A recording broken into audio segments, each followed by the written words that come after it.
மைசூர் சாமுண்டீஸ்வரி கோயில் சக்தி பீடங்களில் 51 சக்தி பீடங்களில் இவங்களும் ஒருத்தவங்க. இங்கே தான் சக்தியினுடைய தலைமுடி விழுந்த இடம். அதனால் இது 51 சக்தி பீடங்களில் ஒன்றாக கருதப்படுகிறது.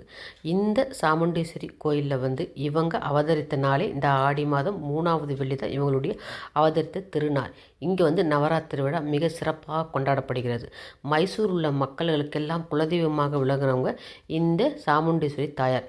இந்த கோயில் கடல் மட்டத்திலேருந்து 3000 அடி உயரத்தில் இந்த கோயில் இருக்கிறது. இந்த கோயிலோட ராஜகோபுரம் 7 நிலைகளை கொண்ட அழகான ஒரு ராஜகோபுரம். 17ஆம் நூற்றாண்டில் கட்டப்பட்டது. இதனுடைய கருவறையில் தாயார் 8 கரங்களுடன் காட்சி அளிக்கிறாங்க. இந்த சிலையை வடிவமைச்சவங்க பிரதிஷ்டை பண்ணவர் மார்க்கண்டேய மகரிஷி. இந்த ஆடி மாதத்தில் நம்ம சாமுண்டீஸ்வரி தாயாரினுடைய திருவடியை நாம் வணங்கிக் கொள்வோம்.